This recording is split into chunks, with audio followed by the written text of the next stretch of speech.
Day, ladies and gentlemen, little sisters and brothers. For what should be our last Greek video of this series, allow me to ask you a question, gentle strangers. Remember when we found out about the sacred band of Thebes? I can't hear your answer because this is a video. But if you said yes, comes to find out, they have an even crazier origin story than the last. Of course, I don't believe in the letter of what they believe. But once you remember way back when we discovered the Yazidis' belief, you remember? Quote, one of the key creation beliefs held by the Yazidis is that they are the descendants of Adam through his son Shahid bin Jar rather than Eve. The Yazidis believed that before Adam and Eve copulated with each other for the first time, Taryus Malik encouraged them to see if they could reproduce on their own. He had the couple place their reproductive fluids in a jar and stored them for several months. When each jar was opened several months later, Eve's was found to contain vermin and insects, and Adam's was found to have contained a beautiful baby boy, Shahid bin Jar. This lovely child, known as son of Jar, grew up to marry a Hariri, Houri, and became the ancestor of the Yazidis. Therefore, the Yazidis regard themselves as descending from Adam alone, while other humans are descended from both Adam and Eve. Example. So as you can see, even in their primitive state, it is painstakingly obvious the spirit of their belief prove even they know they are cloned beings. So why do you cats buck when I say it? Is it because I'm colored? Of course! And to prove I'm right, listen to the spirit behind the founders of the ancient nation of Thebes. Don't worry, I know you cats are tired of this, so we're going to peck it lightly like a woodpecker with a headache. According to Wikipedia under Spartoi, Spartoi, quote, in Greek mythology, Spartoi, literal translation, sown men, Sown men. Yep, are a mythical people who sprang up from the dragon's teeth sown by Cadmus and were believed to be the ancestors of the Theban nobility. Stop. Of course I don't believe in the letter of their story, but because the scriptures attest to tares being sown amongst us in ancient times, I can believe in the spirit behind what they believe. I mean, it seems I have heard of a dragon slash serpent spawning children before somewhere.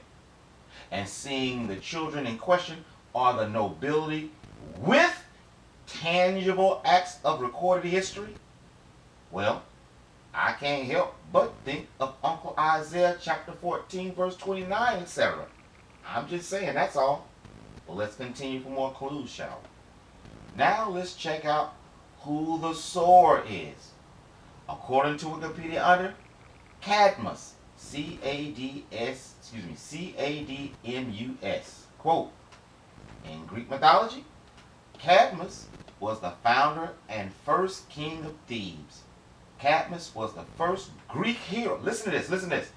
Cadmus was the first Greek hero and, alongside Perseus and Bellerophon, the greatest hero and slayer of monsters before the days of Hercules. I don't believe that, of course, but I believe this. Quote, initially a Phoenician prince, son of a king Agarnar and queen T of Tyre, and the brother of Phoenix, Celix, and Europa. He was originally sent by his royal parents to seek out and escort his sister Europa back from Tyre after she was abducted from the shores of Phoenicia by Zeus. Cadmus founded the Greek city of Thebes, the Acropolis of which was originally named Cadmenia in his honor. Stop. Carthaginian connecting bingo. Yep. The queers could have been colored. See what I mean about having tangible acts of recorded history?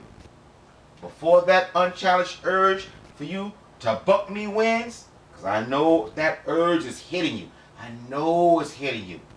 Question you. If you take away the mythology names, Zeus, Europa, etc., what are the odds the first and greatest hero the proud Greeks continuously honor with song, dance, and even dedicated the name of their city not be Greek and it not be a spirit of truth behind it? Before you answer, let's check out what else the proud Greeks attributed to him. Quote, Cadmus was credited by the ancient Greeks such as Herodotus with introducing the original alphabet to the Greeks, who adapted it to form their Greek alphabet. Herodotus estimates that Cadmus lived 1600 years before his time, which would be around 2000 BC. Bronze Age bingo. Herodotus had seen and described the Cadmean writing in the temple of Apollo at Thebes engraved in certain tripods. He estimated those tripods to date back to the time of Laius, the great-grandson of Cadmus. Although Greeks like Herodotus dated Cadmus' role in the founding myths of Thebes to well before the Trojan War, or in modern terms during the Aegean Bronze Age, this chronology conflicts with most of what is known. Let me say this again because it's important.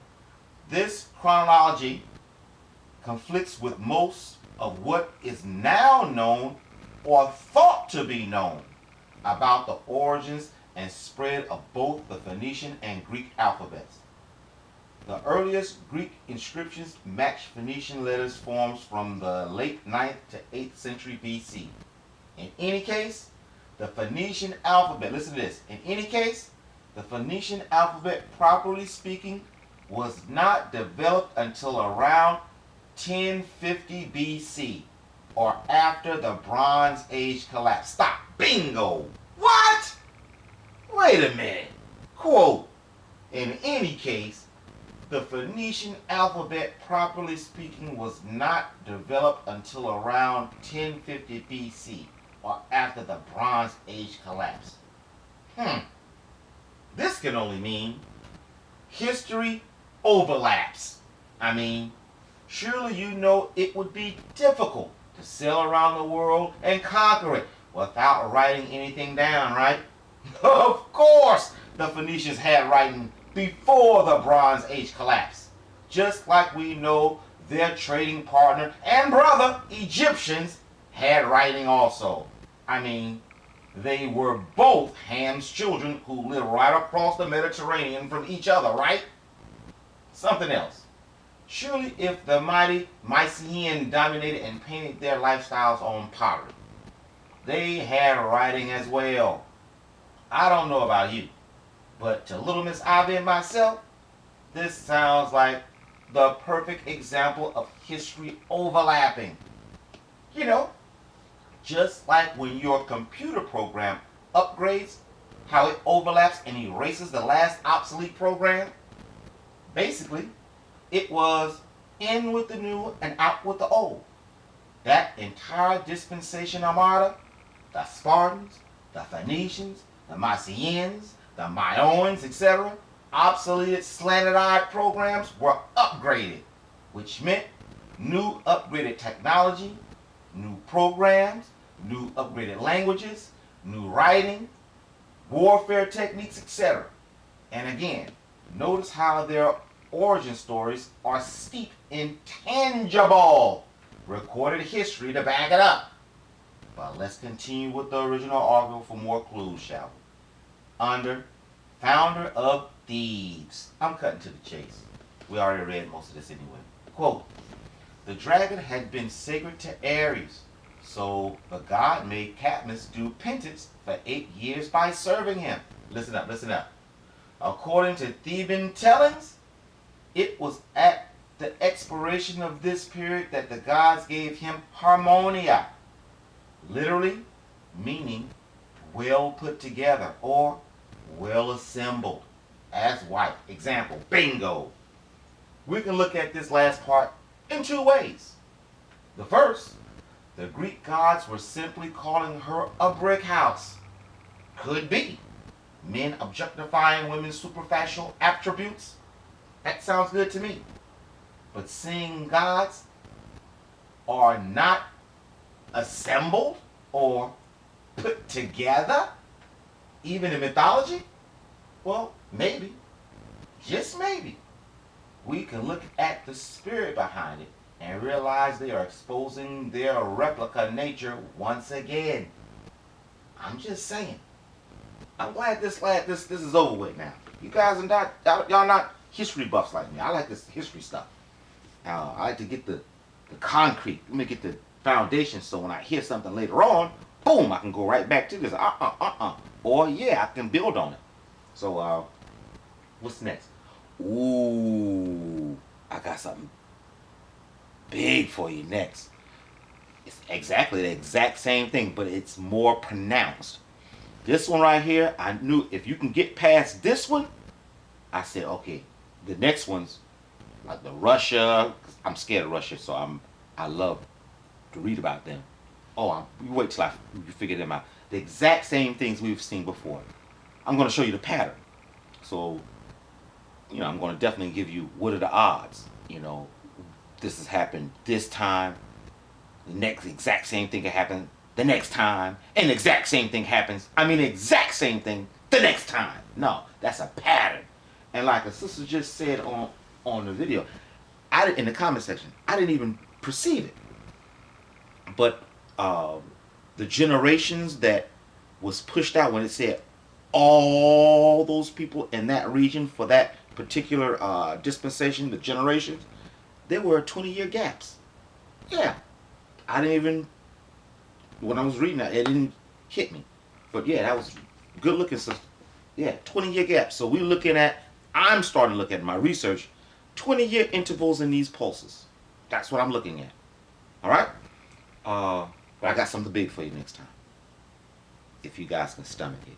You guys really only want to talk about yourselves. You only want to, well, I ain't going to get into it. I'm rambling. All right. My God's will. Look for the next.